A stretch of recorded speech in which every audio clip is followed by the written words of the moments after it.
Dear students, তোমাদের class 8 NCERT আন্ডারে যে ত্রিপুরা বোর্ডের রচনা দেওয়া হয়েছে, প্রবন্ধ রচনা ত্রিপুরা রেল সম্প্রসারণ, সেটা আমি এই ভিডিওর মধ্যে করিয়ে দিচ্ছি।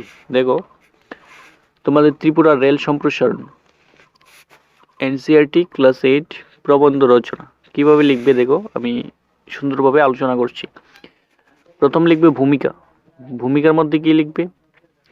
উত্তর পূর্ব ভারতের পাহাড়ে ঘেরা একটি ছোট্ট ও সুন্দর রাজ্য হলো ত্রিপুরা।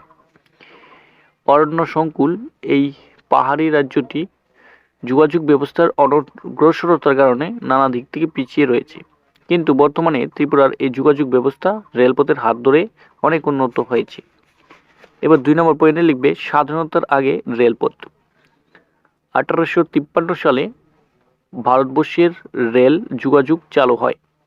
ধীরে ধীরে এই রেল যোগাযোগ ভারতবর্ষের নানা প্রান্তে ছড়িয়ে পড়ে, কিন্তু স্বাধীনতা অর্জনের আগ মুহূর্ত পর্যন্ত এই রেল যোগাযোগ ত্রিপুরাতে বিস্তার লাভ করতে পারেনি। এবার 3 নম্বর পয়েন্টে লিখবে তোমরা স্বাধীনতার পরে রেলপথ। এবার স্বাধীনতার পরে লিখবে ভারতের স্বাধীনতা লাভের পর 1949 সালে ত্রিপুরা ভারতের সাথে যুক্ত হয়। তারপর অনেক বছর পর ত্রিপুরার সাথে ভারতের অন্যান্য রাজ্যের রেল যোগাযোগ চালু হয়। নেক্সট পয়েন্টে লিখবে ত্রিপুরার রেলপথ। এবার তুমি লিখবে বর্তমানে ত্রিপুরার রেল যোগাযোগ খুবই উন্নত হয়েছে। ধর্মনগর থেকে দক্ষিণে সাবরুম পর্যন্ত প্রতিনিয়ত রেল যোগাযোগ চালু আছে। এর সুবাদে ত্রিপুরার মানুষ সহজেই রাজ্যের এক প্রান্ত থেকে অন্য প্রান্তে যাতায়াত করতে পারে। তাছাড়া ত্রিপুরা সুন্দরী এক্সপ্রেস ব্রডগেজ চালু হওয়ায় রাজ্যবাসীর বিভিন্ন রাজ্যের সাথে রেলপথে যোগাযোগ সহজতর হয়েছে। তো আমাদের 4টা পয়েন্ট হয়ে গেছে এখানে, তারপরে বাকি পয়েন্টগুলি লিখবে। তো দেখো বাকি পয়েন্টগুলি। 5 নম্বর পয়েন্টে লিখবে ভারতের অন্যান্য রাজ্যের সাথে ত্রিপুরা রেলপথের সম্পর্ক।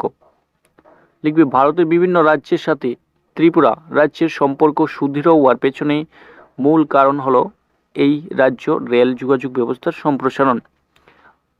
আগরতলা থেকে দিল্লি, আগরতলা থেকে কলকাতা, আগরতলা থেকে দেওঘর, আগরতলা টু গুয়াহাটি ইত্যাদি নানা স্থানের সাথে রেল চলাচল চালু আছে, যার ফলে এক রাজ্যের মানুষ অন্য রাজ্যে যাতায়াত করতে পারে।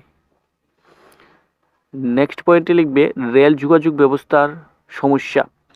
ত্রিপুরাতে রেল সম্প্রসারণ যতই বৃদ্ধি পায় না কেন, তার পেছনে নানা প্রতিকূলতা সমস্যা রয়েছে, যেমন রাজ্য সরকারের আর্থিক দুর্বলতা, প্রযুক্তিগত সমস্যা এবং লিখবে পাহাড়ি রাজ্য ইত্যাদি। এবার লাস্ট পয়েন্টে তোমরা উপসংহার লিখবে। তো উপসংহার দেখো, রেলপথকে দেশের জীবনরেখা বলা হয়। অন্যান্য রাজ্যের মতো লিখবে এখানে আমাদের ত্রিপুরাতেও নানা প্রতিকূলতা থাকা সত্ত্বেও রেল যোগাযোগ ব্যবস্থা খুবই উন্নত হয়েছে, আর এই কারণেই ত্রিপুরা ভারতের মানচিত্রে এক উজ্জ্বল নক্ষত্রের ন্যায় স্থান করে নিয়েছে। ওকে, তো এইভাবে তোমরা ত্রিপুরার রেল সম্প্রসারণ রচনাটা লিখবে। তো এখানে স্ক্রিনশট দিয়ে রাখতে পারো, তোমরা রচনাটা লিখে নেবে। খুবই সহজভাবে আমি আলোচনা করে দিলাম।